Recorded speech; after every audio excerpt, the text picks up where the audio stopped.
Hey, Hello. Donnie. How are you How are you? doing? I'm doing well. How are you?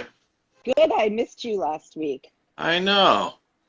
What Been a was long happening? time. I don't know. Well, a lot of good stuff was happening, so we took a back Definitely. seat and let it happen. So that was Yeah, it was great. good to maybe have take the time off so that way we're back in action today and things to celebrate, Yep. also things to work on. And here we are. Here we are. A Community lot of work to Christmas. do. Yeah. We do have a lot of full lineup. I'm Okay. gonna try to get everyone in, so I'll let you Ready to go. start All and right. take it away. Thank you. Thank you so much, Donnie.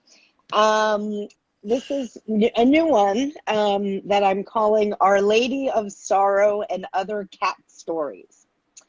My cat Murtis died last summer, and I'm still not over her. She had lived in a kennel at a no-kill shelter for 6 of her 11 years when I adopted her in 2016, and the love I'll always have for her is irreplaceable. Still, I was thinking about adopting another cat when the pandemic struck. Murtis's shelter was desperate for people to foster animals, so I signed up. The lockdown made it more difficult for them to care for those poor beasts who already had been, in one way or another, left on their own. Kind of like people like me who were, and would be, living through all this alone. My first foster, Gavin, or as my friend Catherine dubbed him, Gavino Noir, was sweet and gregarious and, all right, I won't sugarcoat it, a fucking handful. He had been taken from an overcrowded apartment along with 11 unfixed siblings and brought to the shelter. Clearly, he was used to a lot of activity, so he followed me everywhere, nipping at my ankles. And once, when I was sitting on my ball chair trying to work, he jumped up and punctured the rubber ball, taking half a bookcase down to the floor, hard and fast, and me along with it. Fortunately, I had a spare chair, but I did kind of love him. And it was bittersweet when the shelter told me there were potential adopters. I had first dibs, but I knew we weren't a good fit. I'm pretty sure I bored him to tears, and let's face it, my type is more on the lazy, overweight senior with a heart condition side. So I hopped on a Zoom call and saw that the potential adopters were insane and very sweet cat people who referred to their American Shorthair, Mr. Buggles, as their son, for whom they wanted a little brother. Okay. The very nice young lady wore a lavender-colored hoodie with a large cat graphic on it, while her very nice fiance walked the computer across the room to show me the 6-foot-tall cat treehouse that took up an entire wall in their apartment. I knew that Gavino Noir would love it there, with those cat freaks and built-in pal Mr. Buggles. And so I let him go, 16 days after we met. I was sad to see him leave. When he wasn't trying to draw ankle blood or accidentally paralyze me, he was a real sweetheart.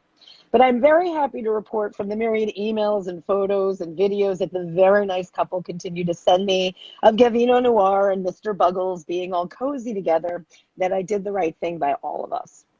Shortly after Gavino Noir left me for greener feline pastures, I saw that a cat the shelter called Lady needed a place to chill and let her milk dry up. Sign me up, I said.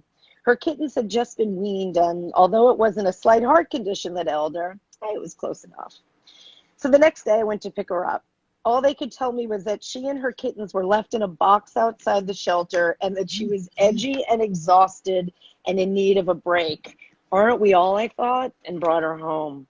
That was 2 weeks ago today, and I've barely seen her since.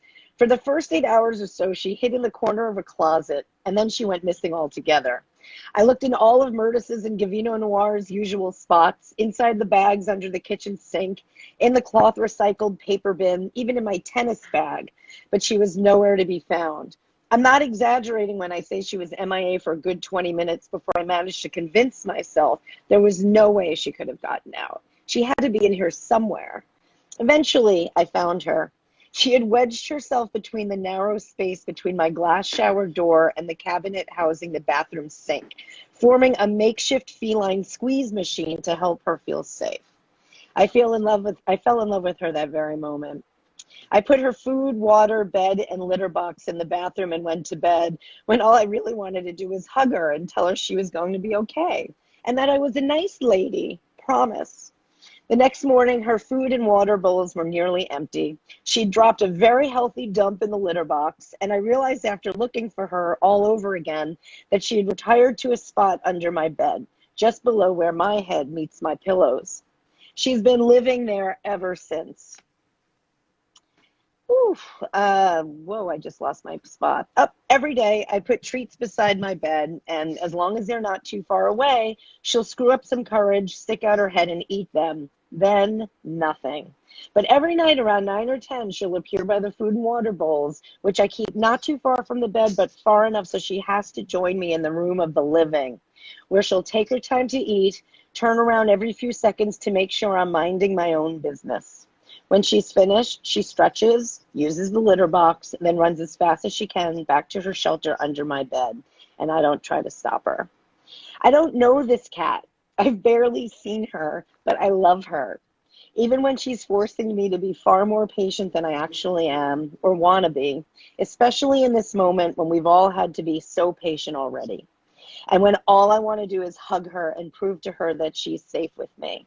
Instead, she's making me give her the space to be who she is and to do what she needs to do right now, regardless of what I think or what I want for her or for myself. Much like this moment in time, this incendiary, painful, revolutionary, and watershed moment in which so many of us need to just be quiet and patient, to listen, to learn, no matter how hard it is for us to change ourselves enough to be that way. This little cat, this little lady of exhaustion, of fear and sorrow, who, if I keep her, which I'm pretty sure I will, because, how can I not? She has a lot to tell me and to teach me. That I know. And I promise, even though I may not know her yet, I'm listening. That's it. And I'm changing her name, so she will not be Lady. Not any longer, huh? Yeah, no. Not after this story. Sweet. That's great. Yeah, she's super sweet, but I